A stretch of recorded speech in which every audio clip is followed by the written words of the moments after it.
Hey there guys, welcome back, it's Maverick here today with the grand finale of Engage Kiss. So, how exactly are they going to end this? Well, one thing's for certain, they are going to try and set up this particular episode to get you to, download their game and play the game, right? Apparently the game is called Engage Kill? Yeah, I think it's called Engage Kill, right? So I mentioned before this is a larger multimedia franchise. Apparently the entire project name is called Project Engage. So it's gonna be like Engage something, right? Here it's Engage Kiss, the game is called Engage Kill.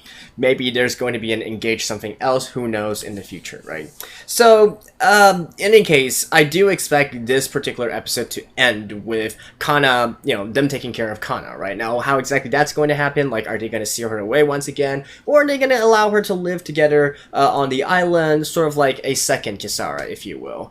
I feel like if we go by normal, like, anime convention, it would be the latter, otherwise leaving Kana to be sealed once again, all there down alone and whatnot, kind of feels a little bit cruel, don't you think? So, I'm of the opinion that what will most probably happen is Kana is going to, they'll eventually find some way to convince the authorities and whatnot to allow Kana to stay, besides Shu as well, and, I'm also kind of sort of expecting Kisara to gain back her memories, although how exactly that's going to happen is still a big question mark, right? And so far, nothing in the mechanics that we've known so far speaks to that. But then again, it was never entirely clear why she lost her memories in the first place as well. So, I mean, they can do whatever they want with and to heck with it. And yeah, I think that's basically my expectations for this episode. Let's see if they actually do something quite unexpected. And yeah, let's get into the episode right now. Alrighty, let's begin in 3, 2, 1, play.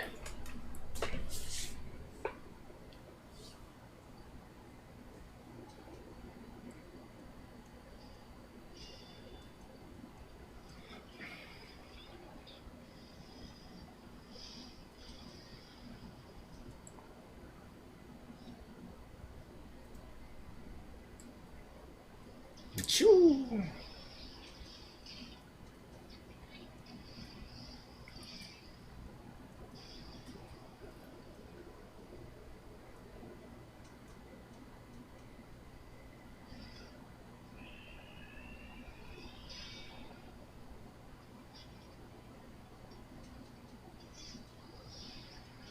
Ow. So, anyways, I'm assuming that Shu's body has been strengthened somewhat by his contract with Kisara as well, right? Otherwise, it does definitely, the things that he's been doing last episode and this episode. Oh! Looks like Kisara is here. Somebody took the blade.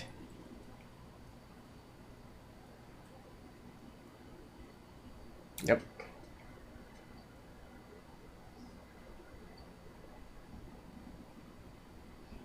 And cut to the opening. Of course. So I actually took a look at the project page for, this project. And mostly the game, right? Project Kill. Now personally, I'm not really looking to play another mobile game here. Don't really have the time to do so. But, I thought I took a look through it and see the setting. So apparently, in the game, you're going to be a different main character than Shu. Shu is sort of like one of the NPCs there. Kisara is obviously there as well. I think Kisara is sort of like the face, if you will, of the franchise. Alongside another girl, who's also, I guess, maybe a demon. No, actually, maybe not. Not quite sure. Oh yeah, actually, no, wait, probably she is. If you consider... I'm just taking a quick look right now. I mean, I'm assuming it is. She's named Chloe, by the way.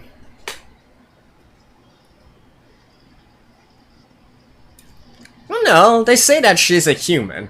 But then again, like, the humans in this series are, like, completely, like, messed up as well, right? I mean, consider, like, Sharon. Ayano is, like, the most closest to how an actual human is here. And Sharon's just, like, I don't know what she's made of. Unresolved grand finale.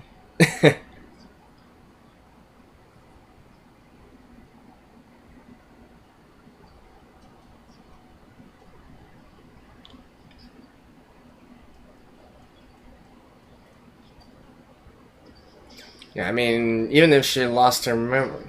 No, actually, if she lost her, I wonder when they say losing her memories, her body loses its memories as well.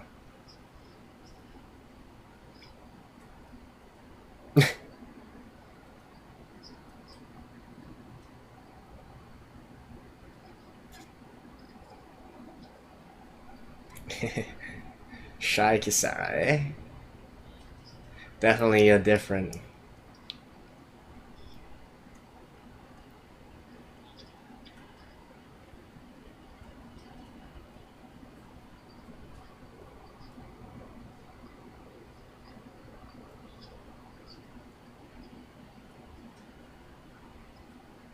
Hmm. They're still going to silver? Well, they did say unresolved grand finale, right? But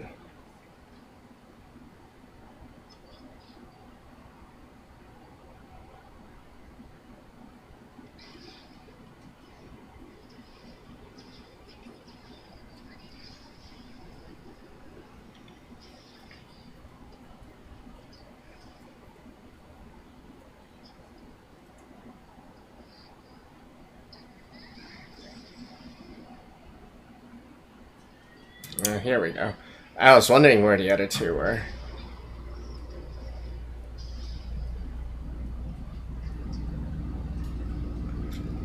And hey, there's the rest of them. And I'm guessing like the other companies will probably show up a little bit later as well. I mean, we still have a lot of time left in the episode, right? So I'm expecting something to happen.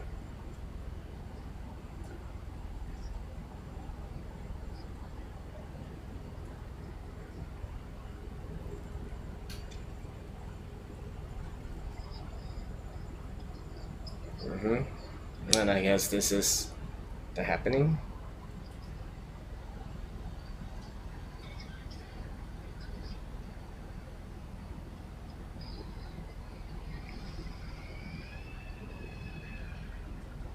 Asmodeus?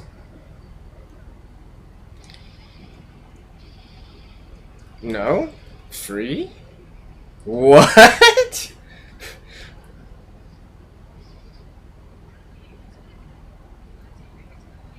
Oh, yeah, because she's literally a gay, right?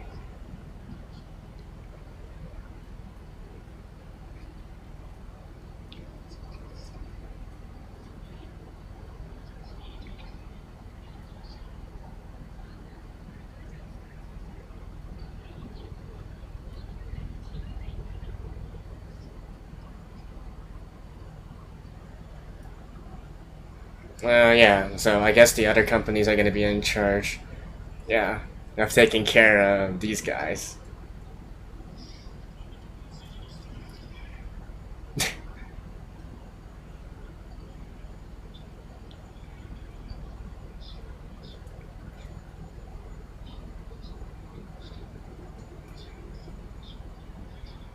I mean, yeah, this is essentially their home. You gotta fight to protect your homeland.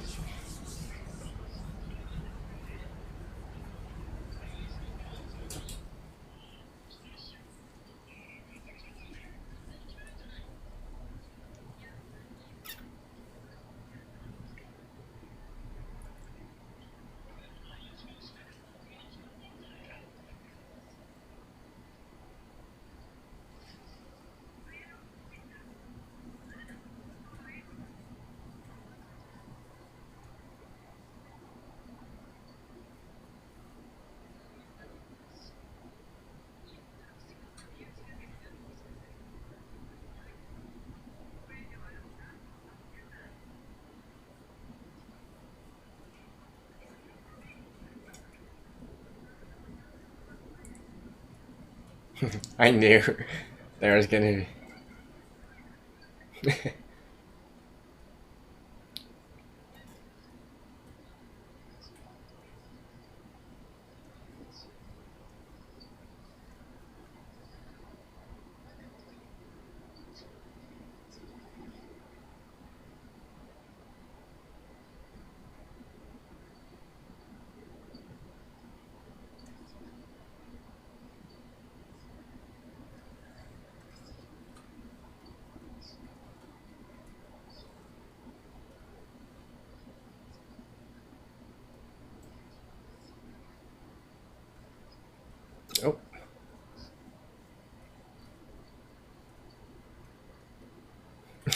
I wonder what Kana's gonna think about this situation.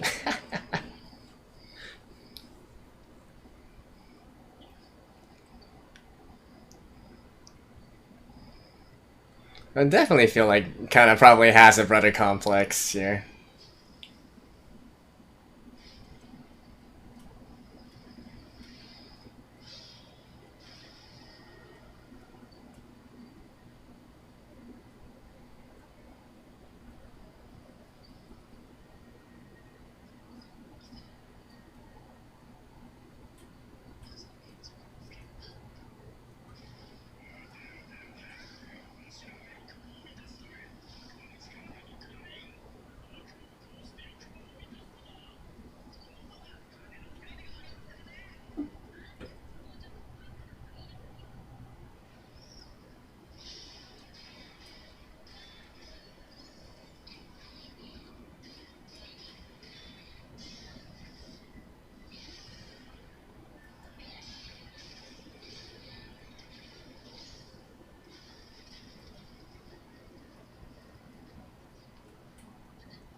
I do, like, sorry, I know like there's like a fight going on here and whatnot, but I'm really more thinking about like their design aspects, right?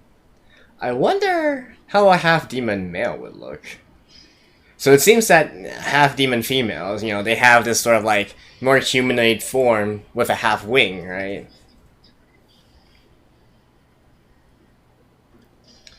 I guess males would look somewhat similar. And speaking of which, I'm still... Really? They're just going to continue?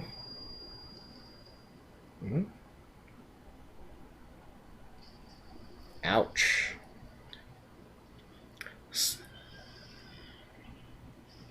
Oh.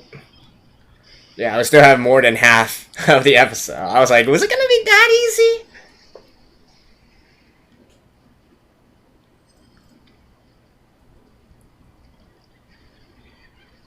Nope.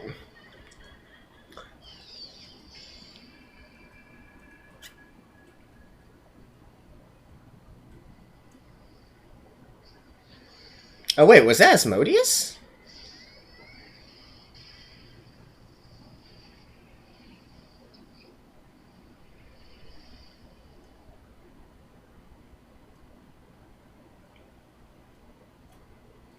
Nope.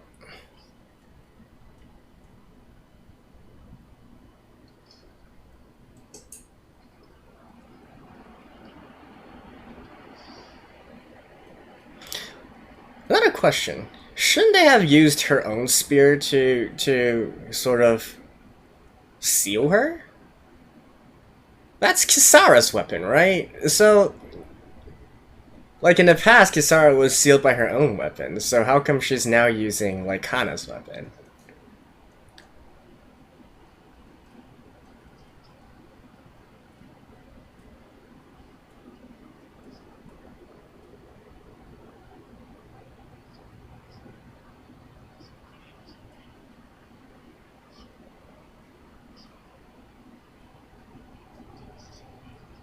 No civilian casualties.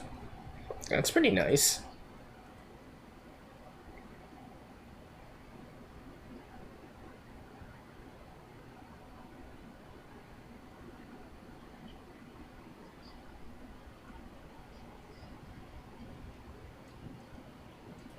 I mean, their powers are pretty OP.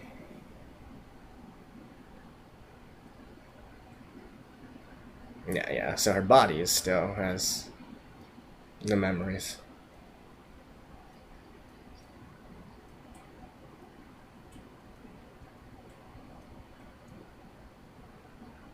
I figured.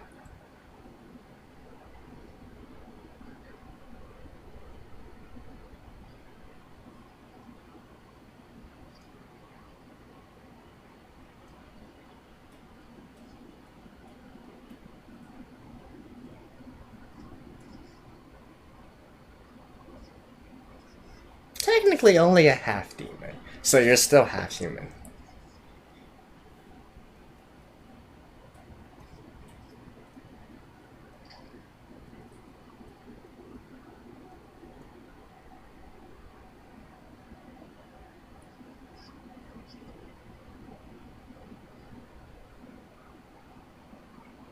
It's kind of nice.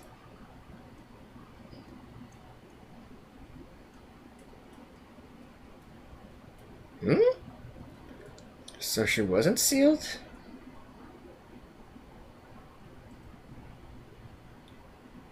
So it was Asmodeus that was sealed? I don't... What? Yeah, so what exactly is that sealing?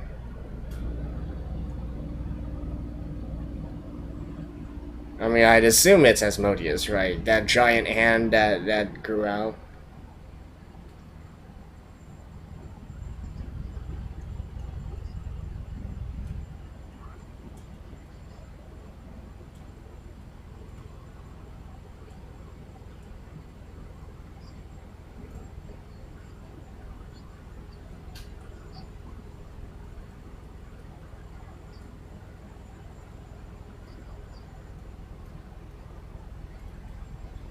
Who's still using battleships in this day and age? Like, even the US has retired most of its battleships.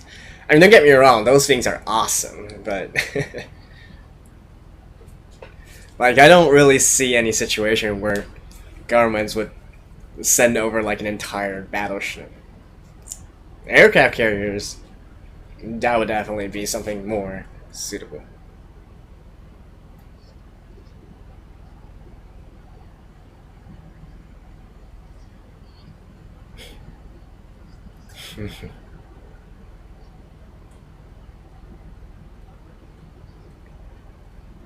Oh?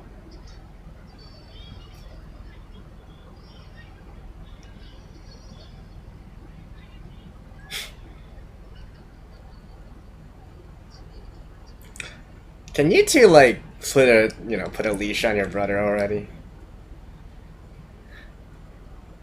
Okay, so, and actually, that close up there, were those the new characters? I only had a quick look through the characters of Engage Q, but I have to rewatch that part.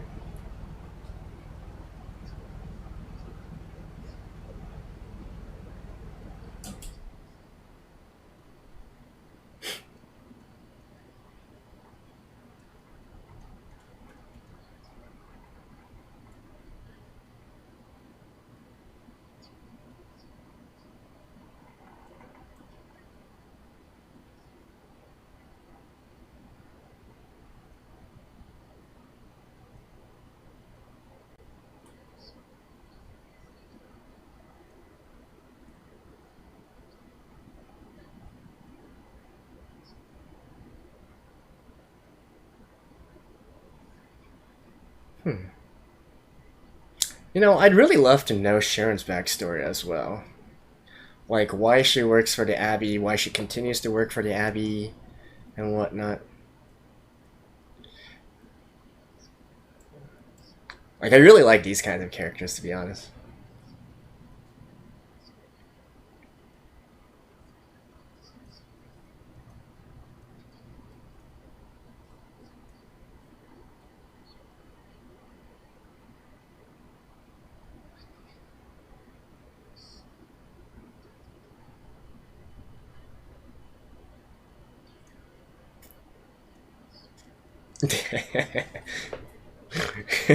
Of course.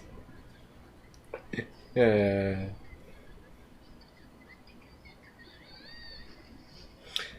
wait, was that your shoe? Yeah. So I guess they're going for the calm ending instead. Which, I guess...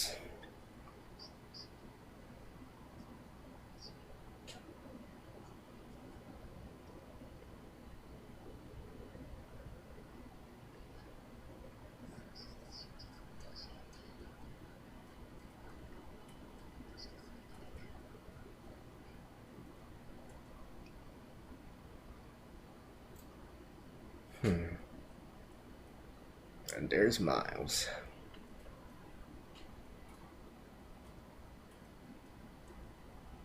So in the end, he did forgive Miles. And so I guess Kisara, this is like this is like a new beginning for these two, essentially. Which, like I said in the last episode, I'm not entirely against, right? Because, yeah, I feel like this, you know, under this sort of circumstance, with a more mature and grown-up Shu, is actually maybe even better, in a sense.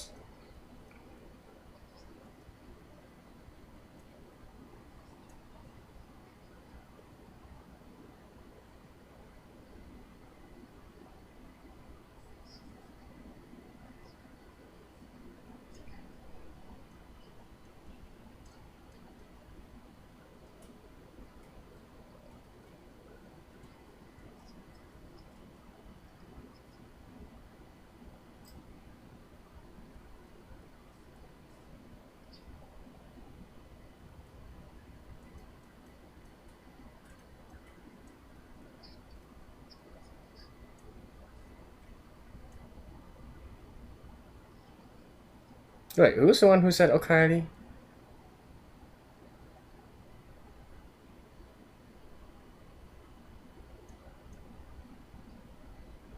Yeah, isn't that I know? Oh wait, what? Who's this? Oh, it's Kana?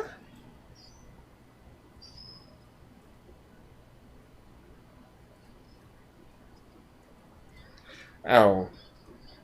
And so they're actually using each other's weapons instead? What the actual?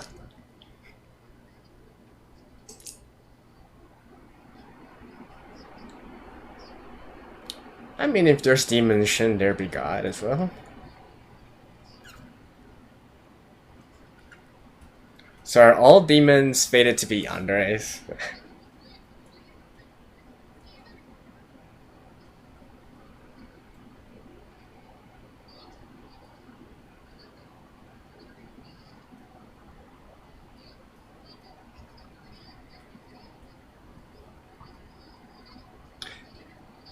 Yeah, why is she able to have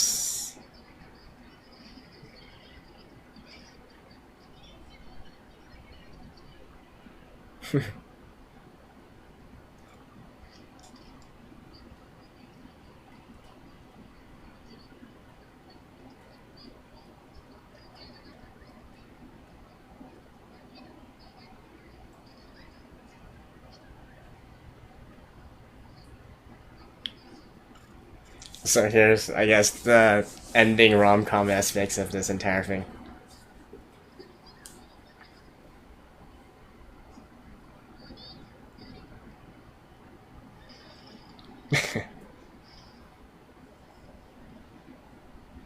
Run, Shu, run!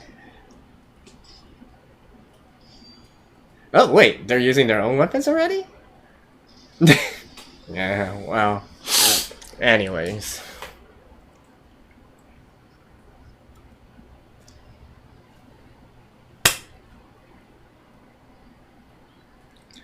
Okay, is there actually anything at the end here? One for the... Yeah, it doesn't really seem so. Well, actually, maybe. I mean, this is the ending here, so I guess we'll just watch the ending one more time. Who knows? Like, maybe there's gonna be, like, some Easter eggs.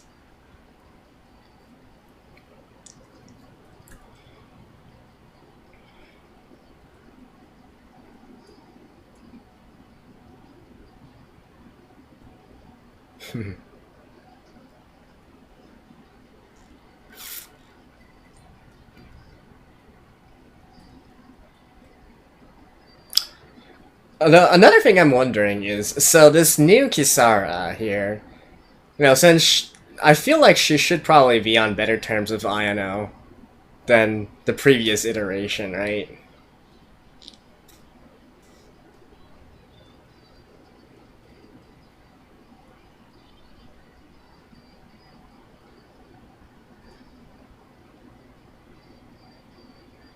Although, you know, all things considered, I feel like the anime, or I guess the story, the series, if you will, is also quite set on Kisara being the main girl here. You know, not only in terms of romance, but also in terms of the actual franchise. Anyways, let's talk more about this after here. Alright, so there we have it. An unsatisfying conclusion? Maybe, but that's literally the title of the episode, right? So, I mean, as we know from the very beginning, this was just a sort of like introduction to the entire setting of this sort of world, this world building aspect, and it is all used to set the stage for the game that's coming out, right? And so, that scene there, that scene, like, right before, you know, like, right after everything ended and they were talking about, like, the rebuilding of the city, there was this one scene where they shot on the streets of the city, right? And you had the camera focused on, like, 5 characters just walking along. So I thought they looked kind of familiar, and indeed, those are the 5 characters that are going to be appearing in the game. So I actually quickly, as I said before, I quickly took a look at the game introduction one, just to see, like, how exactly they're sort of bridging the gap between these two. And so apparently in the game, you as a protagonist actually set up a new company, sort of like Shu's company or the other companies here like AAA and whatnot. You are also a paramilitary company here that is providing services to the city and apprehending demons and demon related activities and whatnot. So you could say that you're going to be playing as a competitor to Shu and Kisara in a way, and then also of course to Aino as well of AAA. But anyway, in any case, those five characters that we saw walking along, those are apparently your employees. At least that's what I'm getting from the information that's been released so far of the game. So, we got that to look forward to, I guess. I know some of you guys will probably want to play the game and continue to explore this concept and whatnot. Although, those who do have, those who do like or have a deeper feeling for our girls like Kisara or Ayano or Sharon or heck maybe even Shu might be disappointed that I don't really think they're going to be that prominent in the game as far as I can read it, since you guys literally are competitors in a way. But no, I don't know. That's just information for you guys to see and find out and make your own decisions, right?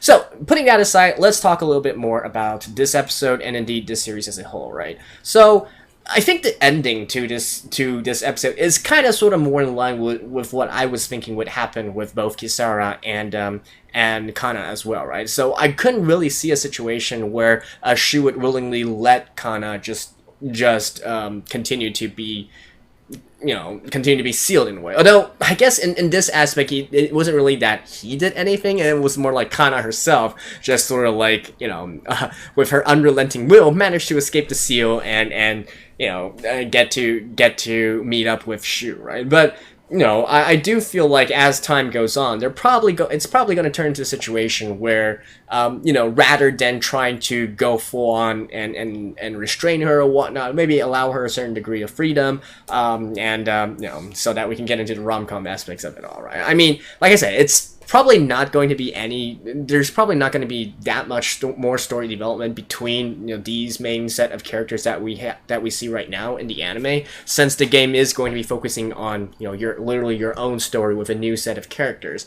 So probably we're not going to be exploring this concept a lot more, but this is sort of like the classic rom-com kind of ending here, right? You still you now got Kana cock-blocking Shu and Kisara in a way, and Shu's and Kisara's relationship, I think we go back to what I was saying in the last episode, right? Even though this definitely does seem, in most situations like this, you do enter a situation where the memories are restored, but Kisara's situation is a little bit more unique in a way, in that she didn't really have all that much that long or that much of a relationship with Shu during these past 3 years. Like, certainly they were maybe special to her, maybe special to Shu in a way, but also quite you could also say quite abusive and one-sided well, actually for both sides it's kind of like one-sided, if that makes sense.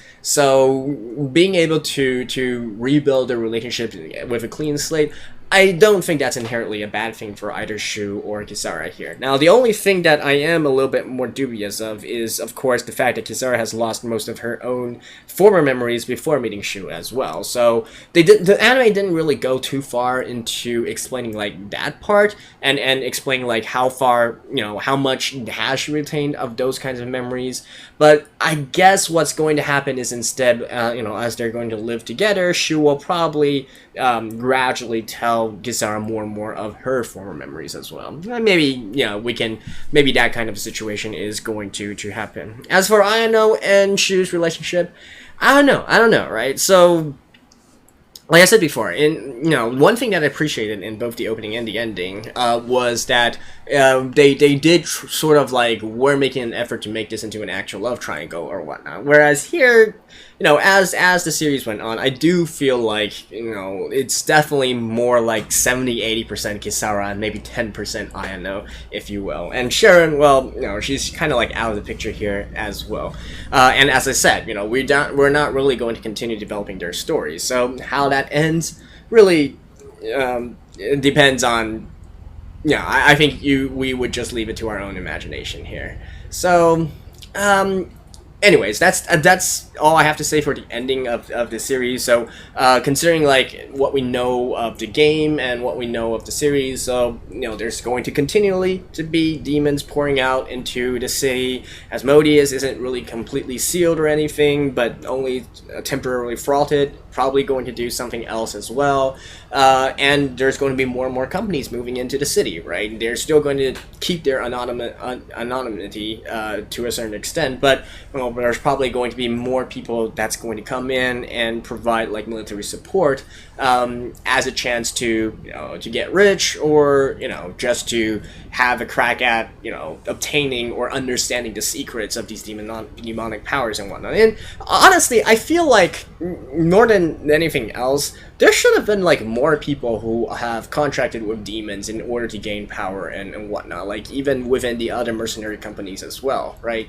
You would think that with power like that, people would be more so jumping at the chance to do something of this. Though I guess there are like costs associated with it, but come on, Shu can't be like the only person who is desperate for power, right? As we see before, there's clearly been other situations where humans have contracted with demons, and there should be someone else who have a similar line of thinking to Shu, who wants to harness the demons and still manage to keep their own consciousness and keep their humanity at the same time, right?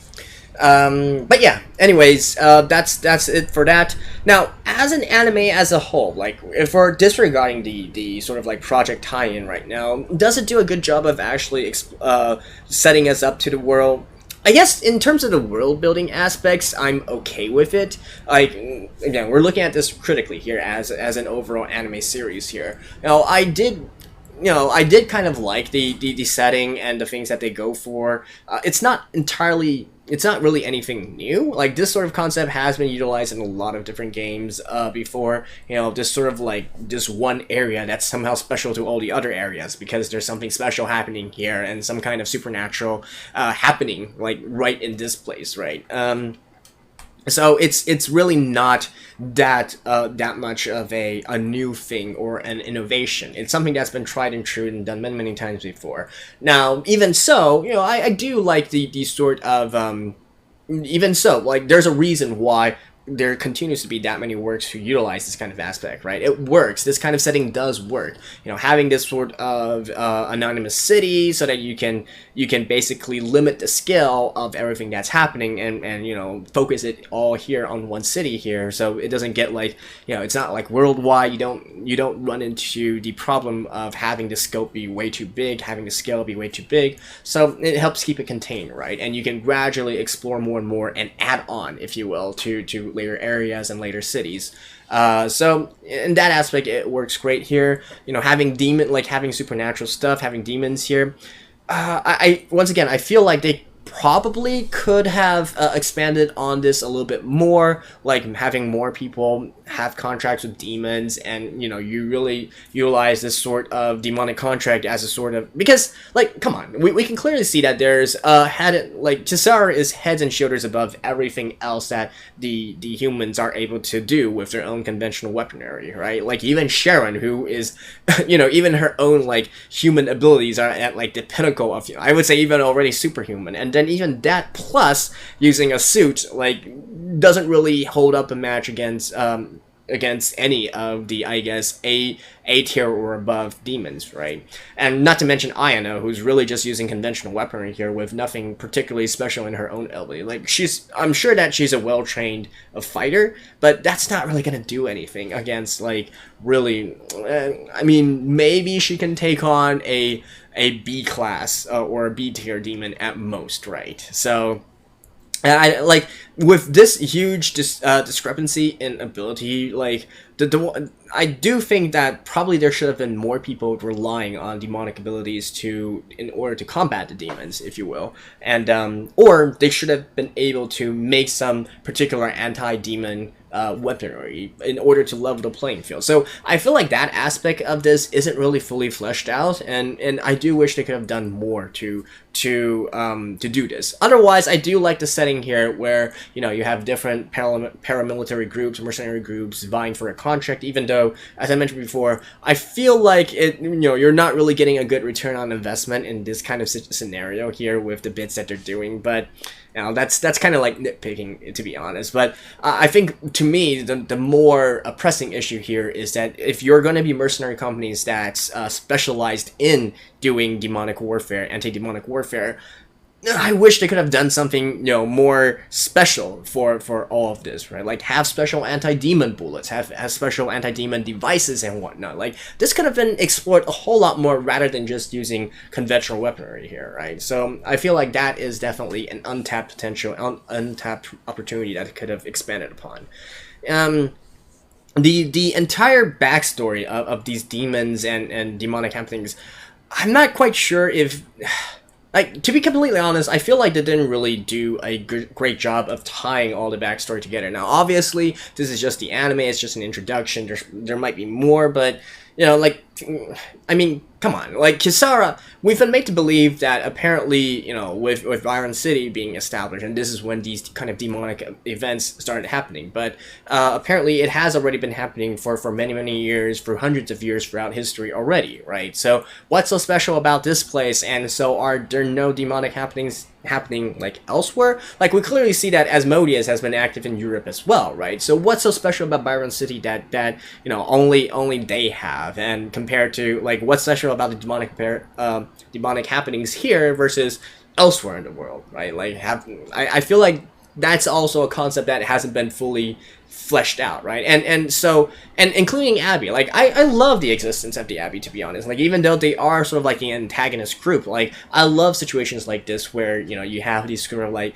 especially since you're literally going up, it's literally demons, right? Obviously it goes to stand that there should be a counterpart to it with the more, I guess, angelic, if you will, side of things, and how they do things, and some organizations based on that. So I do love the existence of the Celestial Abbey and what they represent and whatnot, even if they are being represented to more be an antagonistical organization to at least the main character here. Like, who knows, like, if we go into the game, maybe they're not going to be antagonistical, right? Because if I'm reading this correctly, within the game, the protagonist group and their paramilitary company is fully human. Even though the main girl seems to be kind of demonic in her own abilities as well, it's implied that she's supposed to be human, right? And it's implied that the protagonist has something against the demons as well. So who knows? Like, maybe in the game, the Abbey is supposed to be like a huge benefactor to the main character instead, right? It all depends on a matter of perspective. But I do hope that, I do wish that part was also more fully fleshed out. Again, being from the Abbey and fighting against demons for these hundreds of years, you would think they would also have some more specific, like, anti-demon weaponry or skills or devices or gadgets or things of that nature, right? And yet that doesn't really seem to be the case. Even the battle suit, like, I don't know, would that really be considered some sort of anti-demonic weapon? I guess maybe, maybe not, but definitely wasn't what I was expecting when you think of like having this sort of organization, right? Battle suits, like, all right, fine. I mean, it is cool, don't get me wrong, and you know, I do love the little things about the city, right? Especially like the delivery service and whatnot. I do love that kind of aspect of it, but you know, overall, I feel like it does serve like a nice introduction to the setting at least. But you know, as a self-contained anime, there's a lot of stuff, including the mechanics of things like even right now, I still don't understand like why Kisara needs to sacrifice her own memories in order to return memories to Shu. And you know, secondly, so if all of these memories, if all of this stuff was being powered by her own memories as well, you know, her power-ups was being powered by her own memories as well, so why did she still need to take memories from Shu, right? Like, this is not really clearly explained, and, you know, I get it, right? We're probably not supposed to go into that much details about this. It's really just supposed to, you know, we're just supposed to care more about, like, Kisara's self-sacrifice and all that, but I want things to make sense, alright? It's part of why I do this review portion of my videos, right? You know, I could just go like, oh wow, that's a sad, or hey, go Kisara, like beat that guy up or whatnot. But I mean, that doesn't really add anything to the discussion, or that doesn't really have any. I don't know. Like, to me, that's sort of like my value added to the discussion to this, rather than just, you know, you guys watching the video alongside me. So I do feel like as a self-contained anime, there's way too many holes, way too many unexplained things here. But you know, all of this has a great big but, right? I've come to expect this from these sort of anime that are specifically for promoting a specific, you know, either franchise or a game or light novel or whatnot. They're really generally used to get you to go and buy and read or get involved into the other aspects of the franchise, rather than just view the anime itself as a self-contained thing, which honestly I don't subscribe by. Like, I've always said that even if you are an adaptation of a light novel or adaptation of a game or something, or sort of like an entry gateway to the game, you should still be self-contained. You shouldn't really contain too much stuff that needs to be looked up further or expanded upon within other media in order for it to make sense, right? So that's always been like my stance on this kind of situation. And you know, no matter if it's a great franchise or not a great franchise, you know, I've always said the same thing here. So you shouldn't really need to have to look into other stuff in order for it to be a good self-contained story. And here, honestly, I'm just not feeling it in a lot of those. Not only the backstory aspects, but even the pacing aspect, right? I think I've mentioned numerous times for the past 2 or 3 episodes here, like, the pacing just like, you know, the characters don't really act like they're supposed to act, right? Or you know, or even like here, right? Like, say at the end here with Ayano and with Kisara, right? Ayano and Kisara, like Kisara being a little bit down in the dumps, being like, oh, do I have a place to live? And Ayano comforting her, right? Like, yeah, that's great, and I love to see that. But have you actually set that scene up properly in the previous places, right? Have you really shown enough character interaction and of deep understanding between the two before this? No, it's implied, right? We can sort of infer this and fill in our own imagination, but I would love it better if there were a little bit more scenes talking about the interaction between those two that really shows that, you know, through all of it, you know, through all their catfighting and whatnot, they really do have a deep respect and deep respect or love for each other. Like, I don't know how to word it, but at least, you know, they something to better set up that scene, right? Or like in the previous episodes as well, like things where I talk about how, you know, I feel like Ayano's character isn't really fully fleshed out either. What exactly is her infatuation with Shu, and with her infatuation, how could she not know so many things about Shu and all that he's gone through, like those kinds of stuff, or yeah, and like that kind of thing, right? So Yeah. Also, like, I think in the past episode, like with Kisara being on the bed, like suddenly trying to force this sort of solemn situation on us, like, oh, Kisara is unconscious. When will she wake up? Blah blah blah blah. And yet, one scene later, she's just up and nothing. Like, it's perfectly normal. It's the most normal thing in the world, right? Like, I just feel like they're not really building up the character interactions, the character emotions correctly here. And so as a viewer, I'm also like kind of left up hanging and dry through all. But hey, that's just my opinion. But no, it is what it is. So as a standalone anime, it definitely could be better. Oh, I do. And it's sort of like also a bait and switch to me because they really, also emphasize the rom-com aspects of it, even though it was supposed to be, like a more of an action anime from the beginning. And I would argue that the action aspects of it outnumbers the rom-com aspects of it. But I mean, that's okay. The animation, right, I don't really have too much gripes about that. I still feel that the first episode was probably the peak of the series in terms of the fighting animation. Like this last episode, and also like maybe 3 or 4 episodes prior, while they were out in sea and that fight as well. This finale here kind of seems subdued, right? Even with Kisara and Kana really going at each other. But yeah, it like I said, it is what it is.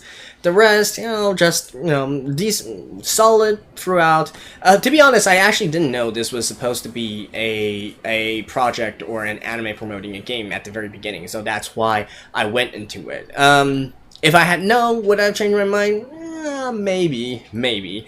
Just because I've come to expect, there's some things I've come to expect for this kind of work, but no, oh well. I mean, it was decently enjoyable at the very end here, and the characters are cute, and yeah, so time well spent, I guess. Well, let me know what you guys think, and in any case, thank you guys for coming along.